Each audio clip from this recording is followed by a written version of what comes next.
programa Sem Disfarce de hoje vai falar sobre um tema que mexe com a vida de muita gente: IPTU. São nossos convidados o Procurador-Geral do município de Palmas, Públio Borges, a advogada Mônica Araújo e o presidente da Associação das Empresas Loteadoras do Tocantins, Pablo Castelhano. Muito obrigada pela presença de todos vocês aqui no programa Sem Disfarce.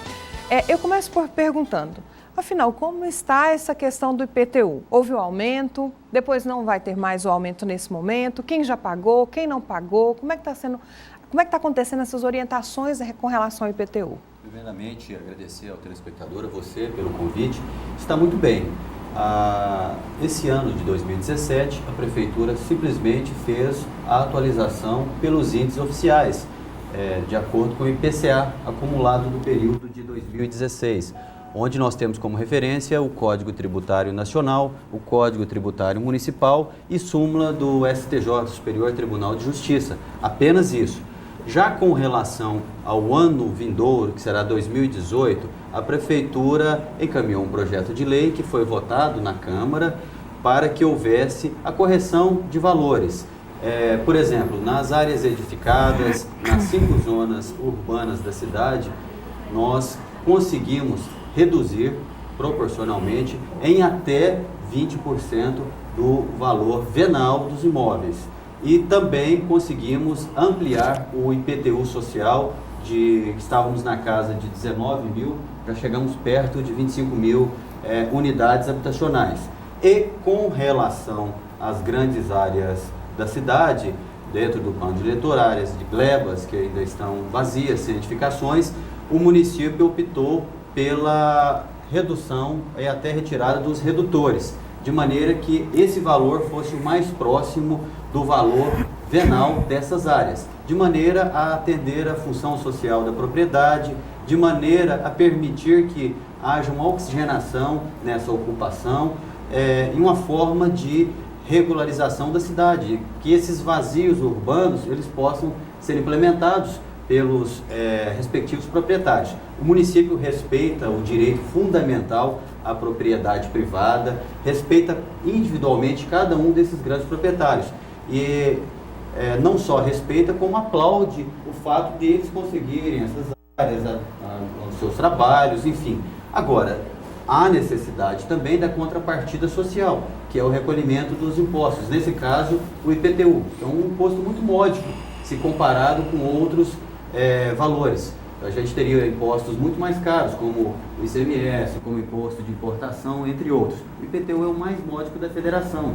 Por isso, a gente tem que fazer essas correções para alcançar a justiça fiscal. Tá, procurador, mas esses 6% que seriam até a atualização, que a Prefeitura explicou muito bem, esses também a Justiça cancelou a cobrança desses 6%.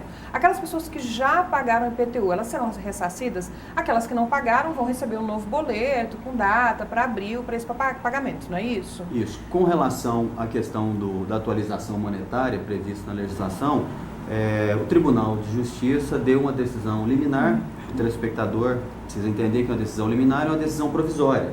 Agora, o município, o Tribunal de Contas, irá prestar essas informações para que o relator, desembargador Moura, um homem muito respeitado e ágil na análise dos seus processos, ele encaminhará um voto ao plenário, de maneira que os pares também terão a oportunidade de analisar essa questão da atualização e esperamos que haja uma decisão definitiva.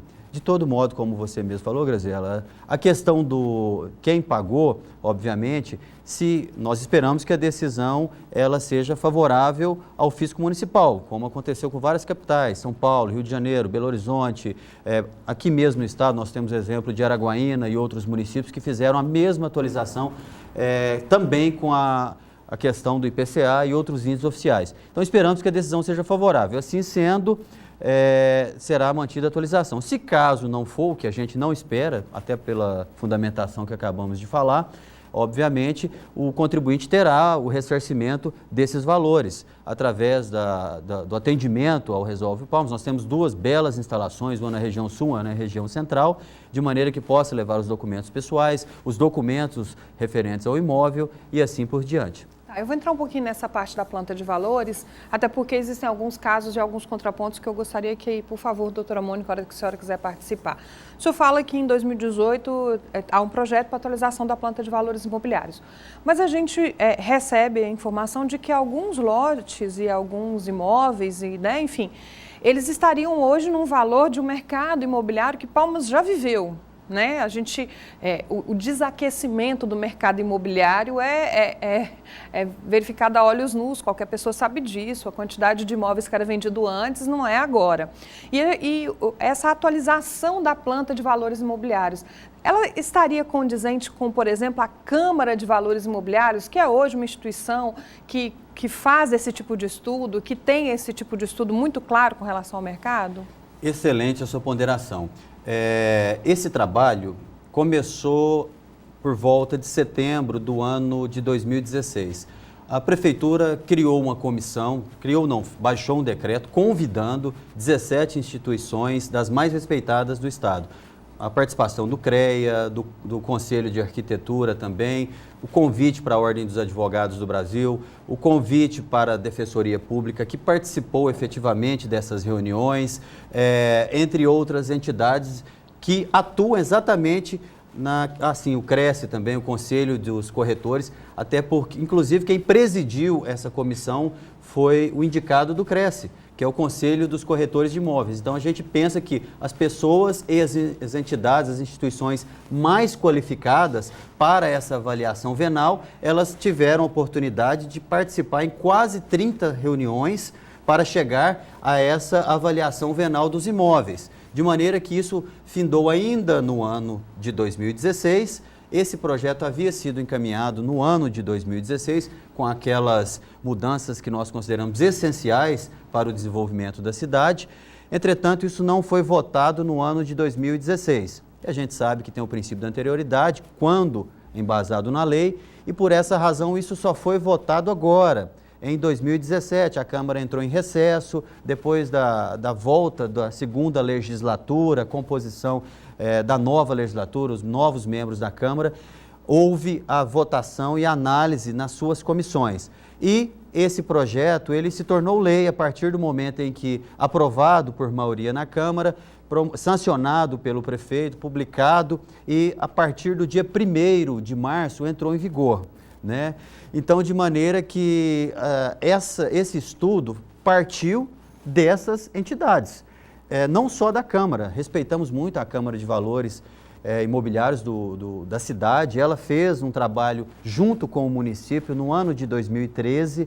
Nesse trabalho, nós fizemos a primeira atualização da planta de valores e esse trabalho ficou em vigência em 2014, 2015 e 2016. Agora nós ampliamos, então procuramos ainda outras entidades que também atuam. Sinduscon, tinha esquecido de falar, também participou dessas reuniões de forma muito pontual, para a gente conceber o que fosse o mais próximo da realidade e o que fosse mais próximo das zonas imobiliárias da cidade. Aí você fala, mas pode haver alguma distorção? Sim.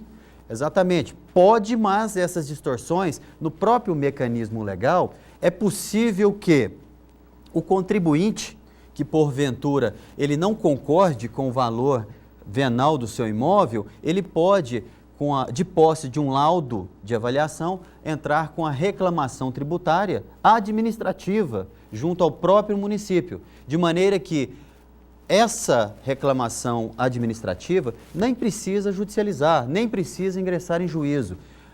Existe uma junta de recursos fiscais do município e ela avaliará, de maneira que ele pode ter uma decisão administrativa favorável e rever o seu valor do teu imóvel. Doutora Mônica, a senhora que acompanha alguns casos, isso tem acontecido na prática? Não, na prática não. Na verdade, no cenário geral de 2013, de 2014 para cá, os valores estão muito além da realidade desde aquele ano. A gente tem feito avaliações dessas áreas nos anos de 2014, 15, 16. Então a discrepância é muito grande e inclusive para avaliação do próprio município. Dentro de uma mesma região, o município avalia uma determinada área por um valor muito superior ao outro que faz limitação. Então, além disso, a gente tem outras discrepâncias com aplicações de alíquota e classificação dessas áreas, né? Então, nós temos inúmeras situações que são questionadas, que inclusive que foram questionadas administrativamente junto ao fisco e que a gente não tem tido uma resposta. Há exemplo de chácara ser classificada como gleba e uma alíquota de 5%. Então, assim, essa discrepância na prática a gente não vê isso. Ainda com essa correção de 6%, o mercado aponta uma queda. Né? Então, além dessa variação muito superior, chega a 100% o valor venal com o valor real de mercado. É possível dizer que, em virtude dos redutores que foram retirados de algumas empresas, né, e algumas áreas, esse aumento que hoje as empresas reclamam mais, elas podem chegar ao contribuinte pessoa física? Aquele que hoje ainda desfruta desses redutores e talvez não tenha sentido tanto esse aumento, tanto na planta quanto no percentual? A questão do redutor, ela fica muito a critério do fisco, né? Então, assim, ainda que se você tem uma avaliação de um imóvel e aplica e eu não vou discutir porque ele está aplicando o redutor, em dado momento ele poderá tirar o redutor e eu ainda continuo com o meu imóvel supervalorizado. Então, eu tenho casos de que o próprio Poder Judiciário, uma outra situação, eu apresentei imóvel como caução e não foi aceito o valor que eu apresentei como valor venal do imóvel, porque era muito discrepante do valor real. Então, com a avaliação da própria Câmara de Valores Imobiliários, nós temos diferenças que chega a 50%, 100%. Então, realmente, essa discrepância é muito grande, tanto com relação à queda de mercado, quanto à própria avaliação inicial no ano de 2014. Como resolver esses casos, procurador?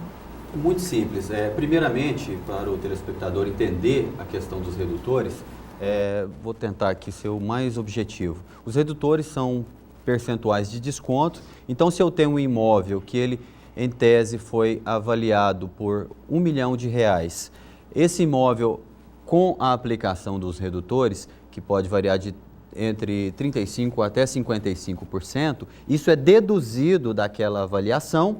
Então, nós teríamos aí esse imóvel não avaliado em R$1 milhão, mas dependendo da situação das 5 regiões da cidade, ele poderia ser avaliado em 350 mil, 450 mil e assim por diante. E nesse valor, que vai estar muito aquém, muito abaixo ainda da avaliação, é aplicado o percentual de 0,5% se edificado, ou se existir uma casa, se existir um comércio ali instalado. Se for vazio, até 2,5% do valor do IPTU. Isso nas 5 zonas, que são zonas em que há ocupação urbana edificada, né? As quadras já implementadas. Quando falamos de glebas, nós estamos falando de quadras que existem dentro do município, ou mesmo glebas ainda não desmembradas, são porções de grandes áreas dentro da cidade, e essas áreas estão delimitadas dentro do plano diretor.